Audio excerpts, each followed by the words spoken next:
తప్పు చేశానయ్యా, చాలా పెద్ద తప్పు చేశాను. ఇన్నాళ్ళు నీ ఊస ఎత్తకుండానే బతికేశాను. నా బ్రతుకు వృధా అయిపోయింది. శివ అన్న 2 అక్షరాల మాట అనలేకపోయాను. నిన్ను రాయన్నాను. నువ్వు కనిపిస్తే నీ సంగతి తెలుస్తానన్నాను. కానీ నీకు నా పైన కోపం రాలేదు. నాకిప్పుడు అర్థమైంది. నా ఆటలో, నా పాటలో, నా వేటలో, నా గెలుపులో నాలో నువ్వే ఉన్నావని. నిన్న రాత్రి దాకా నువ్వెవరో నేనెవరో,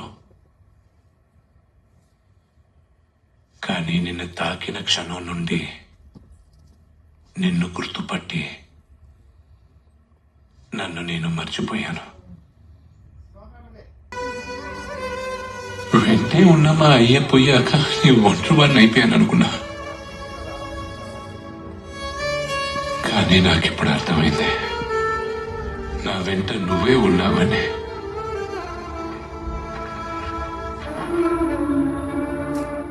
శివయ్య, నేను మళ్ళీ పుట్టినట్టుందయ్యా. ఎక్కడ చూసినా నువ్వే కనిపిస్తున్నావు.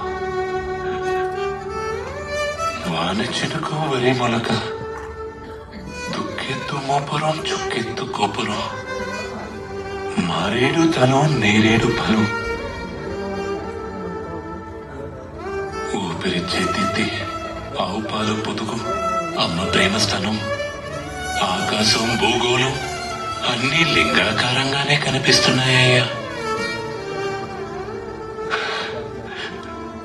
ఎన్నెన్ని పేర్లు, ఎన్నెన్ని రూపాలు.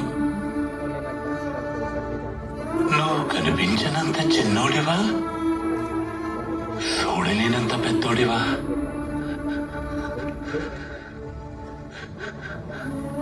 అనుభవిస్తే గాని బాధ, అనుభవంలోకి వస్తే గాని బతుకు తెలీదు.